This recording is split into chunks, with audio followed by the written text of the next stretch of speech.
Hello दोस्तों, नमस्कार। आप सभी का स्वागत है हमारे चैनल अनुभव क्लासेज पर। आज हम 10th क्लास आरबीएससी की बुक सेकंड सामाजिक विज्ञान भूगोल की बुक को समकालीन भारत को अध्याय फर्स्ट को संसाधन एवं विकास को पढ़ने जा रहे हैं। जैसे कि हमने अपनी पिछली क्लास में पढ़ लिया है संसाधन एवं विकास के कुछ हमने पिछली वीडियो में देखा था, तो हम रिवाइज करते हुए आगे चलते हैं। आज संसाधन के बारे में हमने देख लिया था पिछली वीडियो में। जैसे हमारे पर्यावरण में उपलब्ध प्रत्येक वस्तु, इसके बारे में इसकी डेफिनेशन देख ली थी हमने, और प्रकृति और संस्थाओं के मध्य, प्रौद्योगिकी के मध्य अंतर संबंध हमने पिछली वीडियो में देख लिया था।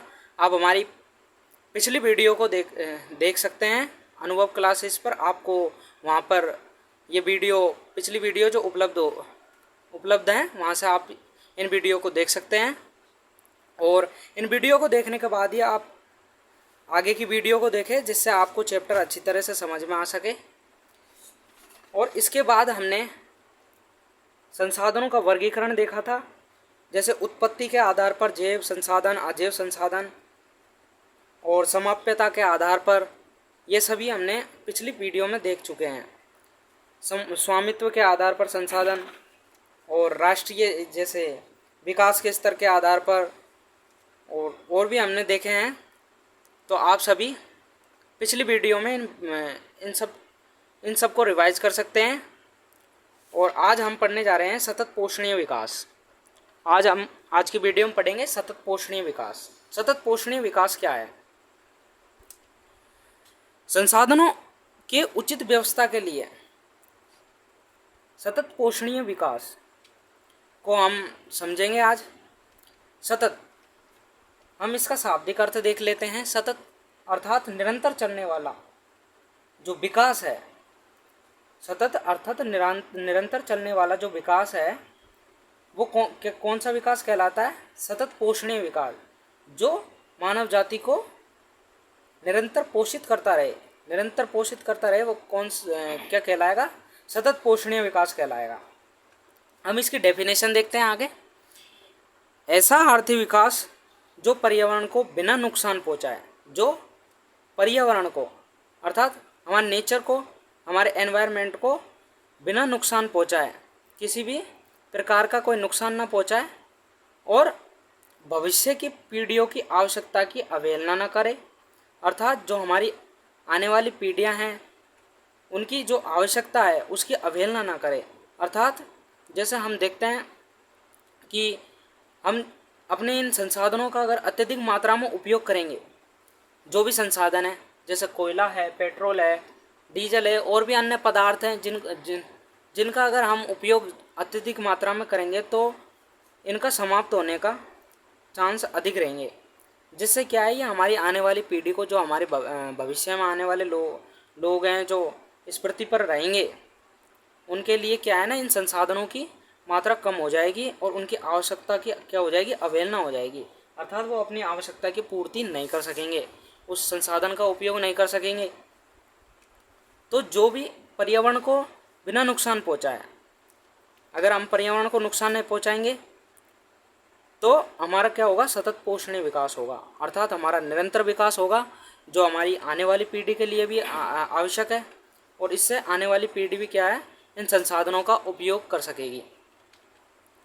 तो भावी पीढ़ी को ध्यान में रखकर किया जाने वाले विकास कौन सा विकास कहलाता है? सतत पोषणीय विकास कहलाता है। और उसमें पर्यावरण को किसी प्रकार की कोई हानि नहीं होती है, तो वो कौन सा विकास कहलाता है? सतत पोषणीय विकास कहलाता है। सतत पोषणीय विकास कहलाता है।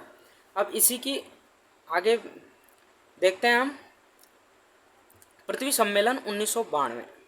अब सतत पोषणीय विकास को आधार मानकर एक पृथ्वी सम्मेलन किया गया 1992 में।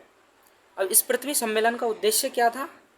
इस पृथ्वी सम्मेलन का उद्देश्य था सतत पोषणीय विकास को लागू करना, वास्तविक रूप में, यथार्थ रूप में उसको लागू करना। और ऐसा करने के लिए क्या किया गया था? पृथ्वी सम्मेलन का आयोजन किया गया था 1992 में। और इस पृथ्वी सम्मेलन में अनेक राष्ट्रों ने अपना सहयोग दिया और इसमें भाग लिया। अब इस पृथ्वी सम्मेलन को हम देखते हैं संयुक्त राष्ट्रीय पर्यावरण विकास सम्मेलन। इसका पूरा नाम क्या है? UNCED, अर्थात संयुक्त राष्ट्र विकास पर्यावरण और विकास सम्मेलन। प्रथम अंतर्राष्ट्रीय पृथ्वी सम्मेलन था। ये किसमें? संसाधनों की सुरक्षा के लिए, संसाधनों के उचित क्रियान्वयन के लिए अंतर्राष्ट्रीय पृथ्वी सम्मेलन, प्रथम अंतर्राष्ट्रीय सम्मेलन था इस ओर पर जून 1992 में हुआ था। ये जून 1992 में हुआ था ये सम्मेलन। और ये कहाँ पर हुआ था? ये हमारे ब्राज़ील के रियो डी जेनेरो में हुआ था। और इसके 100 से अधिक राष्ट्रीय अध्यक्ष थे, अर्थात विभिन्न राष्ट्रों के जो चांसलर हैं, प्रधानमंत्री हैं, उन्होंने इसमें भाग लिया था। पृथ्वी सम्मेलन, अब इसका उद्देश्य हम देख लेते हैं। उद्देश्य क्या था? उद्देश्य जैसे हम देख चुके हैं, आगे पहले ही देख चुके हैं कि सतत पोषणीय विकास के आधार पर यह सम्मेलन किया गया था, जिससे भविष्य में संसाधनों की कमी ना हो। और अब उस उद्देश्य देखते हैं हम, जैसे पर्यावरण संरक्षण, हमारे नेचर को, हमारे एनवायरनमेंट को किसी भी प्रकार की कोई हानि ना हो, तो ये इसका एक उद्देश्य था। अगर हम हमारे पर्यावरण को नुकसान पहुंचाते हैं तो क्या हमारा विकास संभव है? अगर ये पर्यावरण में कोई वस्तु को हम नुकसान पहुंचाएंगे तो हमारा विकास कतई संभव नहीं है। और हमें पर्यावरण को सुरक्षा प्रदान करने के लिए अनेक कार्य करने चाहिए। सामाजिक आर्थिक विकास की समस्याओं को हल ढूंढना, सामाजिक और आर्थिक विकास की समस्याओं का हल ढूंढना, एक उद्देश्य में इसके में सामाजिक आर्थिक विकास का हल ढूंढना भी था। अब सामाजिक समस्याएं और आर्थिक समस्याएं, सामाजिक समस्याएं जैसे हमारी आने वाली पीढ़ी है, जो भी हमारी आने वाली पीढ़ी है उसको क्या है, इन संसाधनों का उपयोग करने के लिए, तो ये कौन से उपयोग करने के लिए जो भी कार्य किया गया था वो कौन सा कहलाया था? कौन सा उद्देश्य था? वो सामाजिक उद्देश्य था, आर्थिक उद्देश्य, हमारी आर्थिक प्रगति के लिए, जैसे हमारा रहन सहन अच्छा रहे, इस वजह से ये समस्याओं का हल ढूंढा गया इसमें। पृथ्वी सम्मेलन 1992 में, जो कि कहाँ हुआ था? ब्राज़ील के रियो डी जेनेरो में हुआ था। कब हुआ था? 1992 में हुआ था। कब हुआ था? 1992 में हुआ था। जलवायु परिवर्तन और जैविक विविधता पर एक घोषणा पत्र पर हस्ताक्षर किए गए। जलवायु परिवर्तन, जैसे जलवायु क्या होती है? हमारी भौतिक पर्यावरण में पाए जाने वाली जो भी मौसमी बदलाव होता है उसे क्या कहते हैं? हम जलवायु परिवर्तन कहते हैं। जैसे हमें कभी कभार सर्दी देखने को मिलती है, कभी गर्मी देखने को मिलती है, तो ये क्या है? जलवायु परिवर्तन है। और हमारे विश्व के विभिन्न भागों में अनेक प्रकार की जलवायु पाई जाती है। कहीं पर शरद जलवायु पाई जाती है, कहीं पर ग्रीष्म जलवायु पाई जाती है। जैसे कि हम देख सकते हैं हमारे इंडिया में सभी प्रकार का मौसम पाया जाता है। यहाँ पर हमारे इंडिया के हम राजस्थान में देख लेते हैं, तो राजस्थान में अत्यधिक ग्रीष्म ऋतु में अत्यधिक गर्मी पड़ती है। तो ये क्या है? ये जलवायु परिवर्तन है। और जैविक विविधता अर्थात जीव में पाई जाने वाली विविधता। जैसे हमारी पृथ्वी पर अनेक प्रकार के जीव हमें देखने को मिलते हैं, तो ये क्या है? जैविक विविधता है। जैसे हम मान लें बिल्ली है, कुत्ता है, ये सभी क्या है? हमारी जैविक विविधता है, जैविक विविधता मानी जाती है। शेर पाए जाते हैं, बाघ पाया जाता है, चीता पाया जाता है, ये सब क्या है? विविधता है। तो ये जैव विविधता के अंतर्गत आती है। पर एक घोषणा पत्र पर हस्ताक्षर किए गए। अब जो भी ये राष्ट्रीय अध्यक्ष इस सम्मेलन में सम्मिलित हुए, इनके जो भी अध्यक्ष सम्मेलन में इसमें सम्मिलित हुए, उन लोगों ने क्या है? एक घोषणा पत्र पर हस्ताक्षर कर दिए। किसके लिए? कि हम हमारे जलवायु परिवर्तन और जैविक विविधता के लिए क्या करेंगे? काम करेंगे, विभिन्न प्रकार की योजनाएं चलाएंगे, एक तरह से संरक्षण प्रदान करेंगे हमारे पर्यावरण के लिए, जिससे क्या हो? हमारा विकास हो सके और हमारे संसाधनों का क्या हो? संरक्षण हो। वन सिद्धांत पर सहमति, फॉरेस्ट प्रिंसिपल्स। जैसे वन सिद्धांत, हमारे जैसे इंडिया में आपने देखा होगा अनेक वन्य अभ्यारण्य है, हमें वन्य अभ्यारण्य देखने को मिलता है। जैसे हम देख लेंगे, हम वन्य अभ्यारण्य हमको देखने को मिलते हैं। तो इस पर क्या हुई, सहमति हुई। और इसमें क्या हुआ, इसमें हुआ जो राष्ट्रीय अध्यक्ष थे, इन्होंने जो हस्ताक्षर किया, इन्होंने वादा किया कि वे अपने वनों को क्या है, सुरक्षा प्रदान करेंगे। और जैसा कि पता है आपको, वनों से ही हमें विभिन्न प्रकार के संसाधन प्राप्त होते हैं। वनों से हमें लकड़ियाँ प्राप्त होती हैं, अन्य उत्पाद प्राप्त होते हैं, और कच्चे माल के रूप में भी हमें वन सिद्धांत पर मतलब वन हमारे काम में आते हैं। तो इस वन सिद्धांत पर सहमति हुई इन राष्ट्रों के बीच में, और इन्होंने वन संरक्षण कई नियम लागू किए, जिससे एक विशेष क्षेत्र में, जैसे अब मान लेते हैं हमारे केंद्र सरकार है, केंद्र सरकार ने नियम बना दिए, जिससे क्या है, एक विशेष क्षेत्र में वनों के जो एक सीमा नियमित कर दी गई, जिससे क्या है, उस क्षेत्र में इतने वन होना आवश्यक है, इतने वर्ग किलोमीटर क्षेत्र में, इतने वर्ग किलो क्षेत्र में वन होना आवश्यक है। इस प्रकार के नियम बनाए गए। एजेंडा 21 क्या है, 21वीं शताब्दी में सतत पोषणीय के लिए बनाया गया था। जैसे कि हमने ऊपर पढ़ा था अभी, सतत पोषणीय विकास। तो इसी प्रकार से एजेंडा 21 आया। एजेंडा 21 क्या है, 21वीं शताब्दी। जैसे हम 21वीं शताब्दी नहीं देखते, तो अभी हमारा क्या चल रहा है, 2024 चल रहा है वर्तमान में। तो ये कौन सी शताब्दी हुई हमारी, अभी कौन सी शताब्दी चल रही है, 21वीं शताब्दी चल रही है। तो सतत पोषण के लिए एजेंडा 21 तैयार किया गया, और एजेंडा 21 के तहत सतत पोषण विकास के लिए संसाधनों को सुरक्षा प्रदान की गई, अनेक नियम लागू किए गए, जिससे क्या है, मनुष्य अपने संसाधनों को अत्यधिक मात्रा में खर्च न करे, और उनको क्या हो, संरक्षण प्रदान किया जाए, जिससे हमारी भावी पीढ़ी को उन संसाधनों का आवश्यकता पड़ने पर उपयोग किया जा सके। आगे देखेंगे हम। आगे एजेंडा 21 को हम अच्छी तरह से देख लेते हैं। संयुक्त राष्ट्र पर्यावरण और विकास सम्मेलन के तत्वाधान में, किसके तत्वाधान में, संयुक्त राष्ट्रीय पर्यावरण और विकास सम्मेलन, जैसा कि अभी हमने पीछे देखा था, वो उसके तत्वाधान में राष्ट्र अध्यक्षों द्वारा स्वीकृत किया गया था। एजेंडा 21 जो रायो डी जेनेरो ब्राज़ील में जो सम्मेलन हुआ था, उसमें जो अध्यक्ष, विभिन्न देशों के राष्ट्रों के जो अध्यक्ष आए थे, उन्होंने क्या दिया, एजेंडा 21 पर स्वीकृति दी। और इसका उद्देश्य क्या था, एजेंडा 21 का उद्देश्य क्या था, तो वो हम देख लेते हैं। सतत पोषणीय विकास हासिल करना, जैसा कि मैं आपको अर्थ बता चुका हूँ पहले से ही। सतत पोषणीय विकास का निरंतर चलने वाला विकास, जो भावी पीढ़ियों की आवश्यकताओं को आधारमान देख कर किया जाए, और जिससे क्या हो, पर्यावरण को कोई हानि ना पहुँचे। तो वो कौन सा विकास होगा, सतत पोषणीय विकास। और तो सतत पोषणीय विकास के लक्ष्य को हासिल करने के लिए एजेंडा 21 आया। और समान हितों, दूसरा पॉइंट है हमारा उद्देश्य, समान हितों, पारस्परिक आवश्यकताओं एवं सम्मिलित जिम्मेदारियों के अनुसार विश्व सहयोग के द्वारा पर्यावरण क्षति, गरीबी और रोगों से निपटना। दूसरा क्या उद्देश्य था, अगर हम संसाधनों का उपयोग भली भांति करते हैं, भविष्य की आने वाली पीढ़ियों को ध्यान में रखकर करते हैं, या फिर पर्यावरण को बिना किसी नुकसान पहुँचाए करते हैं, तो क्या होगा, हमारे समान हित अर्थात सभी को समान अवसर मिलेंगे।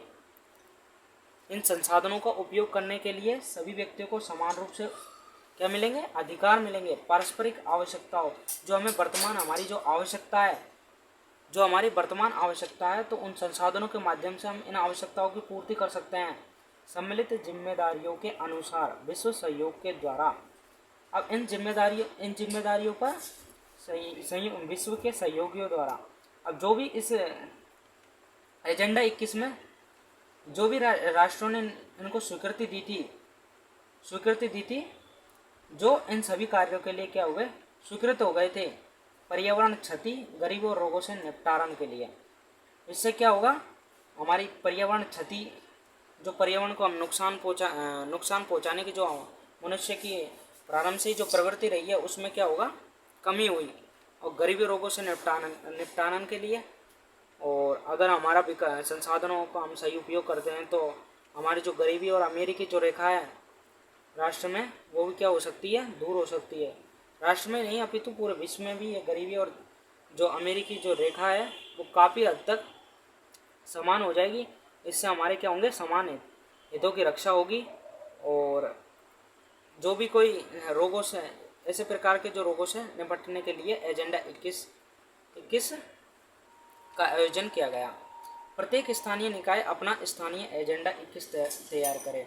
जिस प्रकार हमने देखा सतत पोषणीय विकास को आधार मानकर, सतत पोषणीय विकास को जो आधार मानकर ब्राज़ील के रायो डी जेनेरो में जो सम्मेलन हुआ था, जो विश्व सम्मेलन हुआ था, उसके लिए, उसके उद्देश्य के लिए क्या था, एजेंडा 21 की बात ही, जो एजेंडा 21 बनाया गया था तो उसकी बात ही क्या है, जो वहाँ पर एजेंडा 21 बनाया गया था उसी की बात ही प्रत्येक राष्ट्र अपना स्थानीय एजेंडा बना सकता है। अर्थात इन लक्ष्यों की प्राप्ति के लिए जो अभी हमने उद्देश्य पढ़े हैं, ऐसे ही अपने राष्ट्र के विकास के लिए स्थानीय एजेंडा कोई भी राष्ट्र बना सकता है और इन सब चीज़ों को क्या कर सकता है, लागू कर सकता है। ऐसे ही तो इससे क्या होगा, हमारा आर्थिक विकास सही होगा, सामाजिक विकास सही होगा और हम निरंतर किसकी ओर बढ़ते जाएंगे, विकास की ओर उन्मुख होते जाएंगे। अब संसाधनों का नियोजन दूसरा है हमारा संसाधनों का नियोजन। संसाधनों का नियोजन क्या है, अर्थात इन चीज़ों का क्या होना, डिस्ट्रीब्यूशन होना, संसाधनों का नियोजन। जैसे हमें इन संसाधनों को उपयोग किस प्रकार करें, तो ये क्या हो गया, नियोजन हो गया कि कितनी मात्रा में हमें इन संसाधनों का उपयोग करना चाहिए, कितनी मात्रा में नहीं करना चाहिए। इस संसाधन की इतनी मात्रा है तो ये क्या हो गया, नियोजन हो गया कि संसाधनों को हम किस प्रकार से डिस्ट्रीब्यूशन करें कि इससे क्या हो, पर्यावरण को ज़्यादा नुकसान ना हो, हमारी भावी पीढ़ियों की आवश्यकताओं को हम ध्यान रख सकें। तो ये क्या हुआ, संसाधन का नियोजन। देखते हैं हम आगे। संसाधनों के विवेकपूर्ण उपयोग के लिए नियोजन एक सर्वमान्य रणनीति है। जैसा कि मैंने बताया था अभी, संसाधनों के विवेकपूर्ण अर्थात संसाधनों के बुद्धि से उपयोग लेने के लिए नियोजन एक सर्वमान्य रणनीति है। अब इनका नियोजन, अगर हम संसाधनों का नियोजन नहीं करेंगे तो इससे क्या होगा, हमारी आर्थिक विकास है वो क्या हो जाएगा, अवरुद्ध हो जाएगा और संसाधनों का क्या होना स्टार्ट हो जाएगा, इनका जो दुरुपयोग होना स्टार्ट हो जाएगा। दूसरा हम देखते हैं, भारत जैसे देश में जहाँ संसाधनों की उपलब्धता में बहुत अधिक विविधता है, यह और भी महत्वपूर्ण है। जो हमारा भारत है, अब भारत मान एक राज्य है, तो हम देखने को मिलता है हमारे विभिन्न प्रदेशों में हमें अलग अलग संसाधन देखने को मिलता है। जैसे हम बात करें तो हमारे इंडिया के, भारत के जो पूर्वी प्रदेश हैं, पूर्वी राज्य हैं, उनमें क्या है, कोयले की मात्रा, अत्यधिक मात्रा में कोयला प्राप्त होता है। तो ये क्या हुई, कहीं पर जैसे पूर्वी राज्यों में हमें क्या प्राप्त होता है, कोयला प्राप्त होता है। हमें इधर राजस्थान, हम पश्चिमी भारत में आ जाए तो हमें राजस्थान में संगमरमर, जो भी खनिज पदार्थ है, संगमरमर और भी अन्य पदार्थ है, ये संसाधन है जो हमें क्या मिलते हैं, पश्चिमी भारत में मिलते हैं। और भी देखें तो हमें दक्षिण में मुंबई है में तो हमें क्या मिलता है, पेट्रोल मिलता है। तो यहाँ पर प्रादेशिक विभिन्नता पाई जाती है, इन संसाधनों की प्रादेशिक विभिन्नता। अब जैसे अलग अलग देशों में हमने अलग अलग राज्यों में देखी, तो इसी प्रकार राज्यों को क्या कहते हैं, प्रदेश कहते हैं। तो एक प्रदेश में जो ये विविधता देखने को मिलती है, तो इसके लिए क्या है, इन संसाधनों का नियोजन करना क्या है, उपयुक्त है, महत्वपूर्ण है। और इस प्रकार हम संसाधनों का नियोजन करेंगे तो इससे हमें अच्छा लाभ होगा। यहाँ ऐसे प्रदेश भी हैं जहाँ एक तरह के संसाधनों की प्रचुरता है परंतु दूसरे तरह के संसाधनों की कमी है। अब जैसे हम अपने राजस्थान में देख लेते हैं, तो हमारे राजस्थान में क्या है, यहाँ पर जो सोलर पैनल देखे होंगे आपने, जो सूर्य की किरणों से क्या होते हैं, चलते हैं, और उनसे हम क्या ऊर्जा में परिवर्तन करके और जो बिजली बनाने का कार्य है वो करते हैं टरबाइन, वो उसके माध्यम से, किरणों के माध्यम से। और यहाँ पर हमें क्या देखने को मिलती है, यहाँ पर हम जैसे दूसरा संसाधन देख लें तो हमें यहाँ पर जल संसाधन में काफ़ी कमी देखने को मिलती है। जल अत्यधिक कम मात्रा में पाया जाता है यहाँ पर। तो ये क्या हुई, एक संसाधन की तो मात्रा प्रचुरता है और दूसरे संसाधन की मात्रा में क्या है, कमी है। तो ये जो एक ही देश में, एक ही प्रदेश में जो प्रचुरता है वो हमारे संसाधनों के नियोजन के लिए क्या है, आवश्यक है। दूसरा देखते हैं हम, कुछ ऐसे प्रदेश भी हैं जो संसाधनों की अत्यधिक कमी है।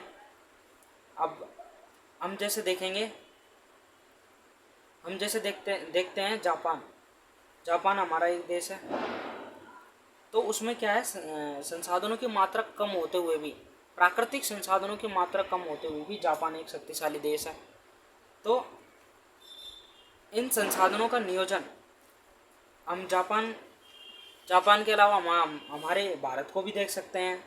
अब भारत जैसे देश में अनेक प्रादेशिक भिन्नता पाई जाती हैं, जिनमें कई प्रदेशों में संसाधनों की अत्यधिक कमी है, अर्थात वहाँ पर संसाधन पाए नहीं जाते। जैसे हम देख लेते हैं, हमारे राजस्थान में विभिन्न प्रकार के तेल के कुएं भी पाए जाते हैं। अब परंतु यहाँ पर हमें क्या नहीं मिलते, जल प्राप्त नहीं होता। जल अत्यधिक मात्रा में प्राप्त होता तो है पर कम मात्रा में प्राप्त होता है। तो ये क्या है, संसाधनों की कमी होती है, कई प्रदेशों में संसाधनों की कमी होती है। अब इन सभी पॉइंटों को हमें ध्यान में रख करके नहीं क्या करना चाहिए, संसाधनों का नियोजन करना चाहिए। अगर हम नियोजन करेंगे तो वो जो प्रदेश है तो उसका क्या होगा, विकास अच्छी तरह से हो पाएगा। और जो प्रकृति के संसाधन हैं जो अत्यधिक मात्रा में पाए जाते हैं तो उनका भी क्या नहीं होगा, दोहन नहीं होगा। और इससे क्या होगा, संसाधनों का नियोजन भली प्रकार से हो जाएगा। और मानवीय जो विकास है वो निरंतर सतत पोषणीय विकास जो उद्देश्य रखा गया था वो क्या होगा, निरंतर आगे चलता रहेगा, इससे विकास होगा। जैसे हम देख लेते हैं झारखंड, मध्य प्रदेश, छत्तीसगढ़ आदि में खनिजों और कोयले के प्रचुर भंडार हैं। तो ये क्या है, संसाधन नियोजन है। आगे पॉइंट को देख लेते हैं हम। अरुणाचल प्रदेश में जल संसाधन प्रचुर मात्रा में पाए जाते हैं परंतु मूल विकास की कमी है। मूल विकास, अरुणाचल प्रदेश है हमारे इंडिया में, जो अरुणाचल प्रदेश राज्य है उसमें क्या है, जल संसाधन की तो प्रचुरता है परंतु अपने मूल विकास की कमी है। जो उसका जो वास्तविक विकास है, अब जैसे हमने देखा कि यहाँ पर जल संसाधन तो अत्यधिक मात्रा में है परंतु इसका क्या है, राज्य का विकास नहीं हुआ है। जो इसका वास्तविक विकास है वो क्या है, उसमें कमी है। संसाधन होते हुए भी वास्तविक विकास में इसके क्या है, कमी है। तो वो किसके माध्यम से पूर्ण किया जा सकता है, वो संसाधन नियोजन के माध्यम से पूर्ण किया जा सकता है। दूसरा पॉइंट देखेंगे हम, राजस्थान में पवन और सौर ऊर्जा संसाधनों की बहुतायत है लेकिन जल संसाधनों की क्या है, कमी है। जैसे मैंने अभी आपको पहले बताया, पवन ऊर्जा, सौर ऊर्जा, तो ये क्या है, राजस्थान में अत्यधिक बहुतायत मात्रा में पाए जाते हैं, अत्यधिक मात्रा में पाए जाते हैं। आप इनका खूब उपयोग कर सकते हैं लेकिन जल संसाधनों की क्या है, कमी है। अब यहाँ पर हमें राजस्थान में जल संसाधनों की कमी देखने को मिलती है। दूसरा हम देखेंगे, लद्दाख का शीत मरुस्थल सांस्कृतिक विरासत में धनी है और परंतु यहाँ जल आधारभूत अवसंरचना तथा कुछ महत्वपूर्ण खनिजों की कमी है। अब लद्दाख को देख लेते हैं हम। हमारा लद्दाख जो क्या है, कश्मीर में पड़ता है। अब यहाँ पर शीत मरुस्थल सांस्कृतिक विरासत में धनी है, अर्थात लद्दाख में अनेक पर्यटन क्षेत्र हैं जिस पर क्या है, पर्यटक घूमने जाते हैं। तो वहाँ पर जो पर्यटन का जो भी पैसा आता है तो उसमें तो क्या है, लद्दाख धनी है परंतु वहाँ क्या है, खनिज अत्यधिक कम मात्रा में पाए जाते हैं। तो ये जो संसाधनों की अत्यधिकता तथा कमी की जो मात्रा है उसको हम किस प्रकार पूरा कर सकते हैं, संसाधन नियोजन के माध्यम से पूरा कर सकते हैं। इसलिए राष्ट्रीय, प्रांतीय, प्रादेशिक और स्थानीय स्तर पर संतुलित संसाधन नियोजन की आवश्यकता है। तो इन सभी को उद्देश्यों को हमारा पूरा करने के लिए किसकी आवश्यकता है? हमें राष्ट्रीय स्तर पर, प्रांतीय स्तर पर और प्रादेशिकीय स्तर पर तथा स्थानीय स्तर पर संतुलित संसाधन नियोजन, अर्थात एक समान रूप से संसाधनों का क्या करना? डिस्ट्रीब्यूशन करना, उनका नियोजन करना, उनका वितरण करना की क्या है? हमें आवश्यकता है। तो इस प्रकार हम संसाधनों का नियोजन कर सकते हैं। Thank you. अगली वीडियो में हम चैप्टर को आगे देखेंगे। आपको इसकी पीडीएफ हमारे टेलीग्राम चैनल पर मिल जाएगी, जिसको आप देख सकते हैं, और हमारे आने वाली अगली वीडियो का आप इंतज़ार करें। थैंक यू, धन्यवाद।